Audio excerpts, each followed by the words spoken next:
नमस्कार मित्रों, क्या आप जानते हैं कि प्रभु राम जी ने भी इस बात को स्वीकार किया है कि उनके छोटे भाई लक्ष्मण जी उनसे भी बड़े योद्धा थे। आप सभी चौंक गए ना?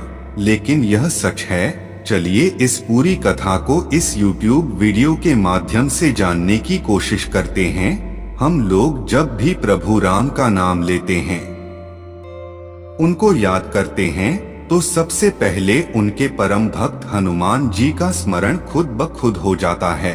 उनकी राम भक्ति पर किसी को भी पूरे विश्व में संदेह नहीं है। लेकिन एक सच यह भी है कि प्रभु श्री राम जी के छोटे भाई लक्ष्मण की भक्ति भी अद्भुत थी।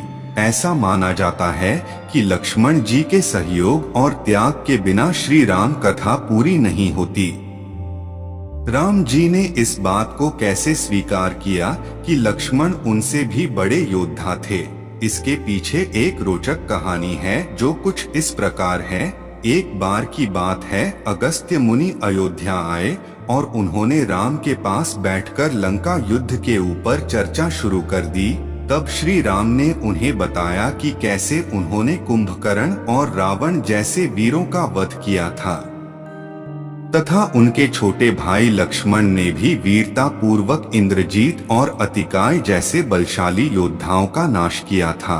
यह सुनकर अगस्त्य मुनि बोले, श्री राम मेघनाथ रावण और कुंभकर्ण से भी बड़ा योद्धा था, क्योंकि उसने अंतरिक्ष में रहकर देवराज इंद्र से युद्ध किया था और उन्हें पराजित करके उनको बांधकर लंका ले आया था।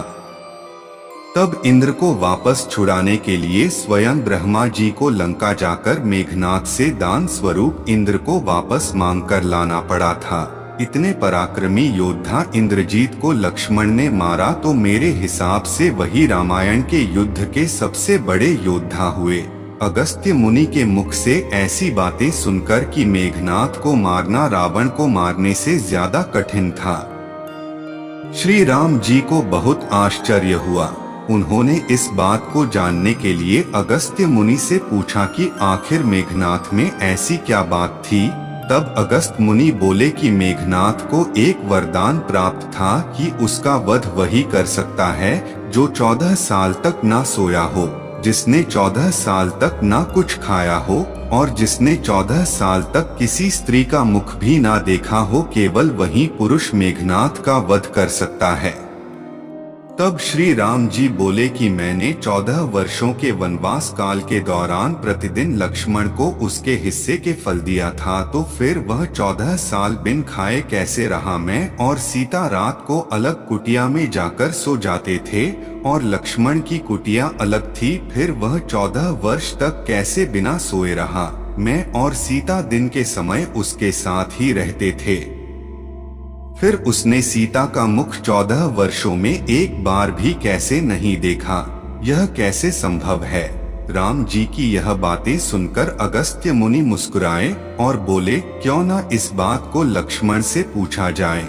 राम जी के आदेश पर लक्ष्मण जी को दरबार में बुलाया गया। लक्ष्मण जी से श्री राम जी बोले, मेरे छोटे भाई, तुमसे जो भी मैं पूछूं कृपया उसका उत्तर सही सी देना। मेरा तुमसे पहला सवाल यह है कि तुमने हमारे साथ वनवास में रहते हुए क्या सचमुच सीता का मुख 14 वर्षों तक नहीं देखा?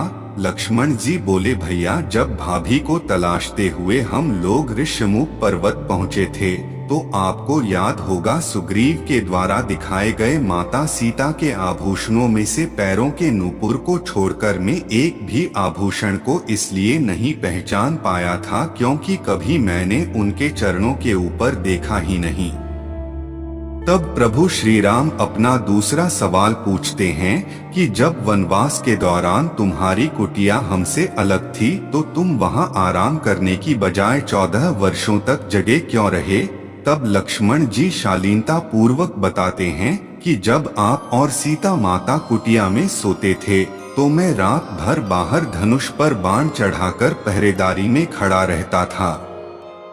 मेरी आंखों में निद्रा ने प्रवेश करने की पूरी चेष्टा की, तब मैंने अपने बाणों से निद्रा को भेद दिया। अंत में निद्रा ने इस बात को स्वीकार कर लिया कि वह 14 साल तक मुझे नहीं सताएगी लेकिन जब प्रभु श्री राम का राजतिलक हो रहा होगा और मैं प्रभु के पीछे छत्र लिए खड़ा रहूंगा, तब वह मुझे स्पर्श करेगी। यही कारण है कि आपको याद होगा, आपके राजतिलक के समय मेरे हाथों से निद्रा के प्रभाव से छत्र छूटकर नीचे गिर गया था। अब प्रभु राम अपना तीसरा और आखिरी सवाल पूछते हैं कि जब प्रतिदिन तुम्हारे फल तोड़कर लाने के बाद मैं उसे 3 हिस्सों में बांटकर एक हिस्सा तुम्हें दे देता था, तो फिर तुम 14 वर्षों तक बिन कुछ खाए भूखे कैसे रहे? तब लक्ष्मण जी ने शालीनता पूर्वक उत्तर दिया कि जब आप मुझे मेरे हिस्से के फल देते थे तो आप कहते थे कि लो लक्ष्मण फल रख लो। आपने कभी फल खाने को नहीं कहा, तो फिर आपकी आज्ञा के बिना मैं उसे कैसे खा लेता? मैंने सभी फल की टोकरियों को संभालकर अपने उसी कुटिया में रख दिया था। सभी फल अभी भी उस कुटिया में रखे होंगे। वैसे तो राम जी को लक्ष्मण की बातों पर तनिक भी संदेह न था, लेकिन फिर भी सच्चाई को जानने के लिए उन्होंने लक्ष्मण को चित्रकूट के उसी कुटिया में जाकर उन सारी फलों की टोकरियों को लाने का आदेश दिया। उनकी आज्ञा पाकर लक्ष्मण चित्रकूट गए और उस कुटिया से सारी फल की टोकरियों को लाकर राज दरबार में रख दिया। तत्पश्चात फलों की टोकरियों की गिनती कराई गई तो उसमें 7 दिन के हिस्से की फल की टोकरी कम पाई गई। तब श्री राम जी मुस्कुराते हुए लक्ष्मण जी से बोले कि इसका अर्थ है कि तुमने 7 दिन तो फल खा लिया था। तब लक्ष्मण जी नम्रता पूर्वक बोले कि प्रभु उन 7 दिनों में फल तोड़कर लाया ही नहीं गया था। आपको याद होगा, पहली बार जब हमें पिताश्री के स्वर्गवास होने की खबर मिली उस दिन हम लोग उपवास ही रहे हैं। दूसरी बार जब माता सीता का हरण हुआ उस दिन हम लोग भूखे प्यासे सीता माँ को ढूंढते रहे। तीसरी बार जब आप समुद्र साधना करके उनसे राह मांग रहे थे उस दिन भी दिन भर हम लोगों ने उपवास रहकर बिताया था। चौथी बार जब आप इंद्रजीत के नागपास में बंधकर दिन भर अचेत पड़े रहे थे। पांचवी बार जब इंद्रजीत ने माया से सीता माता को काट डाला था उस दिन पूरा दिन हम लोग शोक में डूबे हुए थे। छठी बार जब इंद्रजीत ने मुझ पर शक्ति बाण से प्रहार किया और मैं मूर्छित हो गया। और 7वीं बार जब आपने रावण का वध किया। इन 7 दिन हमें भोजन की सुध कहाँ थी। विश्वामित्र ऋषि से शिक्षा लेने के दौरान मैंने उनसे एक अतिरिक्त विद्या बिना आहार के जीवित रहने की विद्या सीख ली थी। इसी के प्रयोग से मैं 14 साल तक बिना भोजन के दुर्बल हुए बिना जीवित रह पाया और इंद्रजीत के वरदान के अनुसार उसका वध कर सका।